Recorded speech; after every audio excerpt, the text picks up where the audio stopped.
The Ship of Gold, the sinking of the SS Central America. In September 1857, a hurricane of unprecedented fury intercepted the Ship of Gold off the coast of the Carolinas. The SS Central America was carrying 30,000 pounds of freshly minted California gold and 578 souls. For 3 days, as the ship disintegrated in the mountainous swells, the wealthiest men in America stood side by side with coal-stained firemen, using their top hats to bail out the rising Atlantic. This is the 42,000-word epic of the greatest maritime disaster in American history.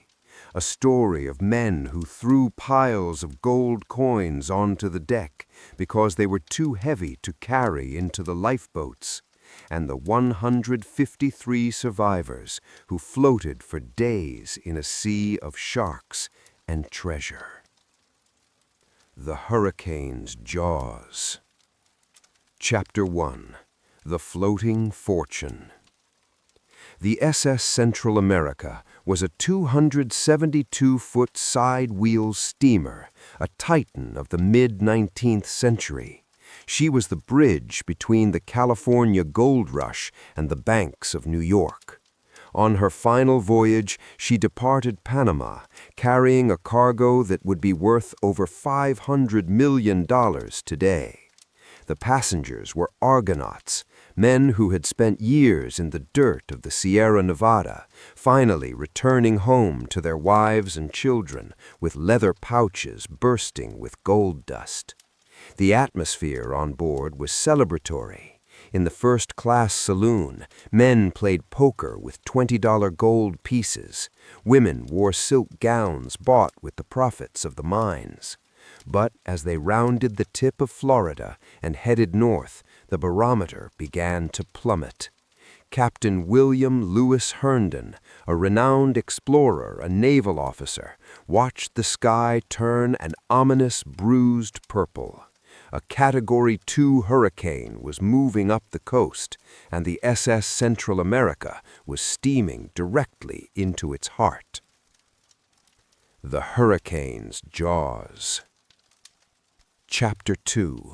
The Iron Heart Fails.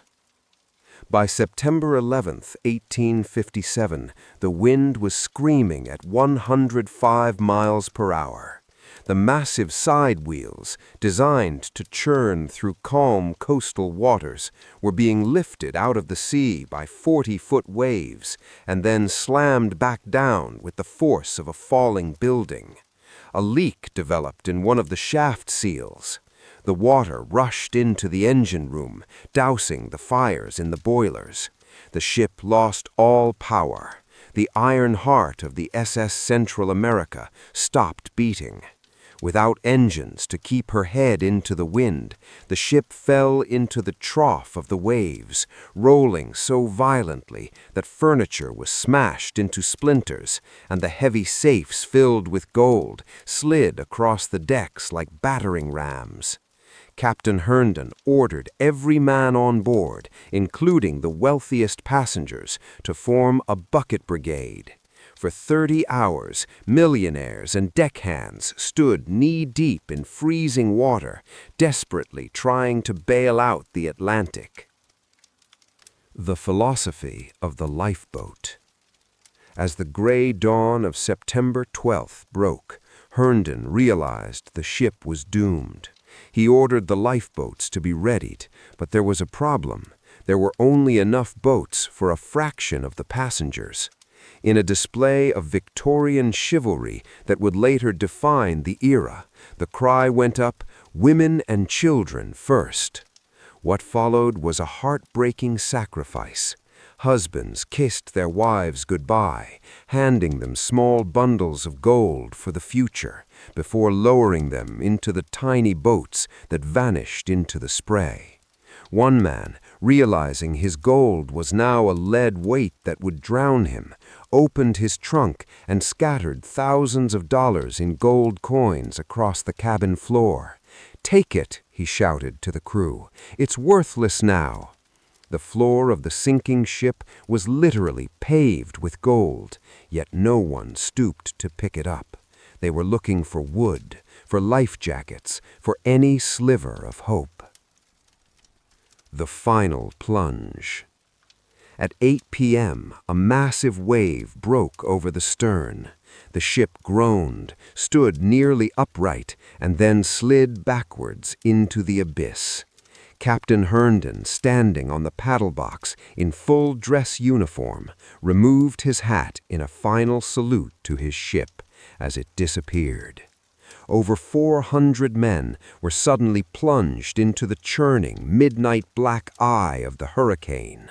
They were scattered across miles of ocean, clinging to doors, hatch covers, and pieces of the hurricane deck. In the dark, amidst the screaming wind, the survivors began to sing hymns to find each other. But as the sun rose on the third day, the predators arrived. The scent of the disaster had drawn sharks from across the Gulf Stream. For the men floating in the water, the struggle for life had moved from the deck of a ship to the raw, red reality of the food chain. The Abyss of the Argonauts. Chapter 5. The Last Stand of the Bucket Brigade. By the morning of September 12, 1857, the SS Central America was no longer a vessel. It was a dying animal. The ship of gold was wallowing in the trough of waves that peaked at 50 feet. Inside the iron hull, a desperate primeval battle was being fought. With the engines dead and the boilers cold, the steam pumps had fallen silent. The only thing standing between 578 souls and the bottom of the Atlantic was the muscle and bone of the passengers. Captain Herndon, a man of quiet, iron-willed dignity, organized the Grand Bucket Brigade. For 30 hours, the social hierarchy of the Victorian era collapsed. Millionaires who had made fortunes in the California gold fields stood shoulder to shoulder with coal-begrimed Irish firemen. They stripped to their waists, their skin chafed raw by the salt and the constant friction of the heavy iron buckets. They passed water up from the hold in a rhythmic, trance-like motion, their feet slipping on floors now slick with a mixture of seawater and expensive whale oil lamps that had shattered in the storm. In the dimly lit cabins, a strange phenomenon occurred. Men realized that their gold, the very reason they had spent years in the wilderness, was now a death sentence. To carry a belt filled with 50 pounds of gold dust into the water was to choose to sink. Thousands of dollars in gold coins were dumped onto the cabin floors to make room for crackers and water in their pockets. The floor of the first-class saloon became paved with double eagles, $20 gold pieces, clicking against each other like gravel as the ship rolled. No one looked down. They only looked up toward the flickering hope of the deck. Chapter 6. The Chivalry of the Storm. At 1 p.m., a small brig named the Marine was spotted through the gray curtain of the hurricane. It was a miracle, but a fragile one. The Marine was itself battered by the storm and could not come alongside the sinking steamer without being crushed. Captain Herndon made the hardest call of his life. He began the evacuation of the women and children first. The scene was one of agonizing restraint. Men lowered their wives into the tiny lifeboats, knowing the odds of the Marine staying afloat long enough to take everyone was slim. One passenger, Ansel Easton, kissed his bride Addie and handed her a small flask of water. "I will see you in New York," he lied, his voice steady.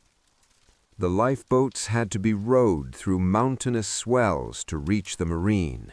Many were swamped, others were smashed against the side of the brig.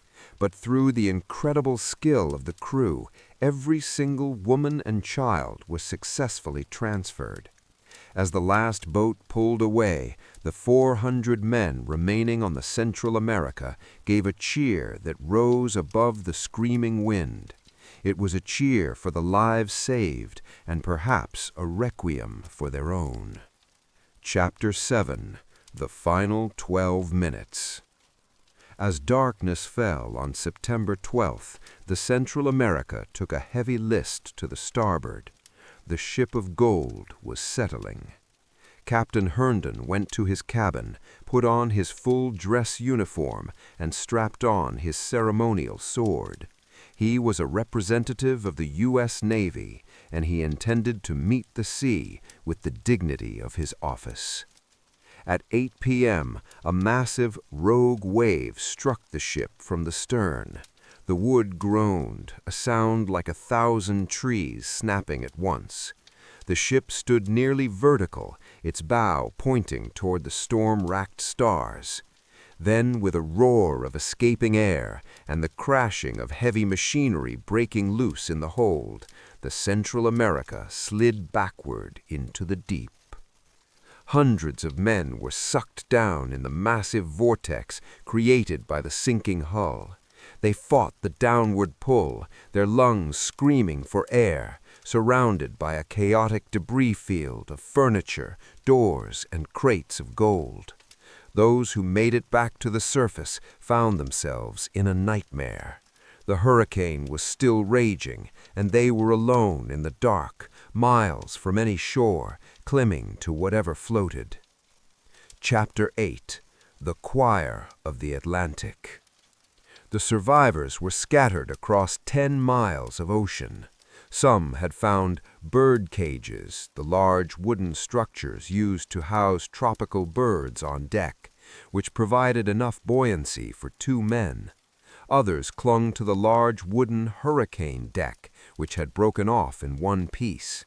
In the pitch blackness, the men began to call out to one another.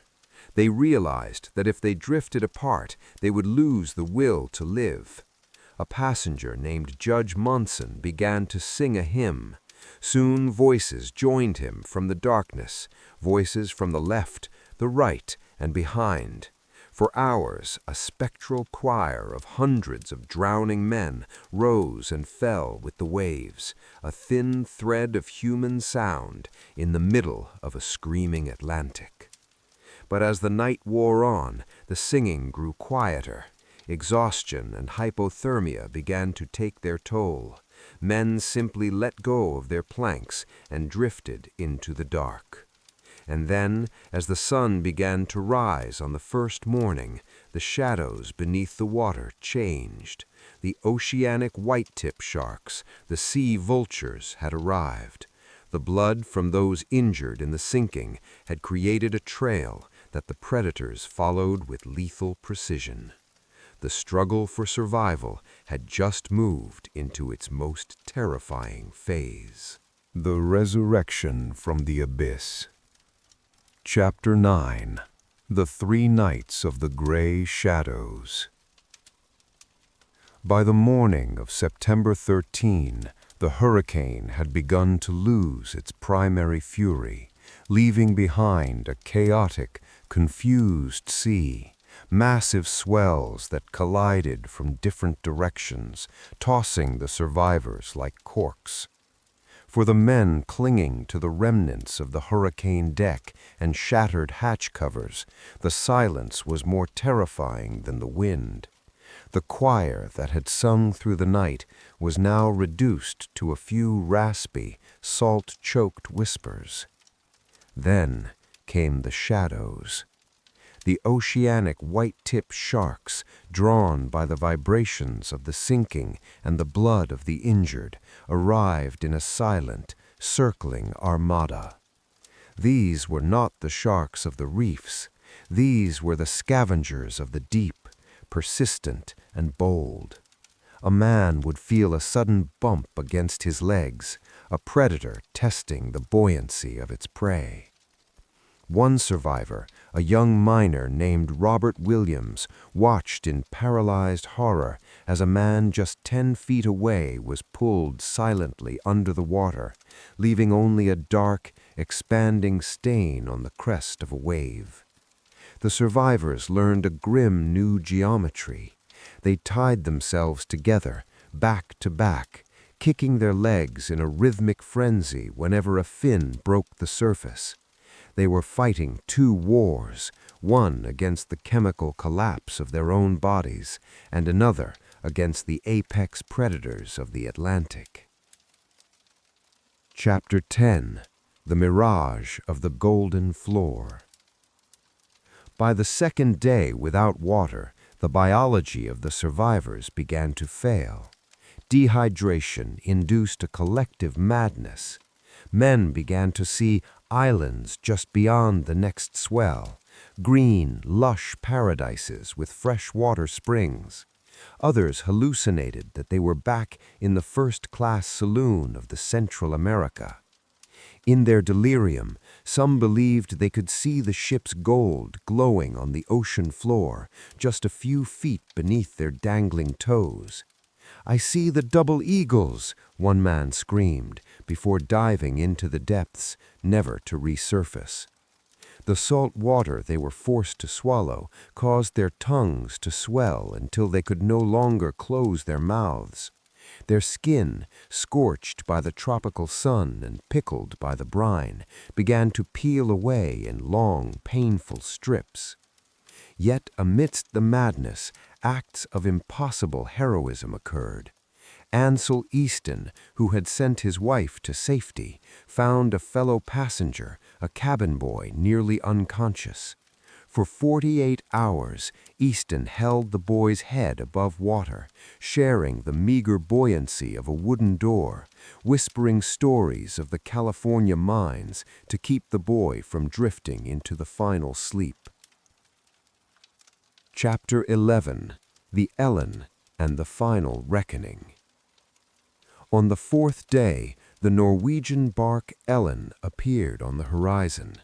The captain, Anders Christian, spotted the debris field, a miles-long trail of chairs, crates, and human beings. The Ellen was a small vessel, but she began to weave through the waves, her crew hauling the living skeletons over the side. Of the 578 people who had been on the SS Central America, only 153 survived. When the news reached New York, the city went into mourning. But the disaster had a secondary global impact. The loss of the 30,000 pounds of gold caused the Panic of 1857, a massive financial collapse that led to bank runs and a deep economic depression across the United States. The ship of gold had managed to sink the American economy from the bottom of the sea. Chapter 12: The 130-Year Silence. For a century, the SS Central America lay in the crushing dark of the Atlantic, 8,000 feet deep. She became a ghost story, a legend of the Argonauts and their lost millions. It wasn't until 1988 that a young engineer named Tommy Thompson used advanced sonar and a robotic rover called Nemo to find the wreck.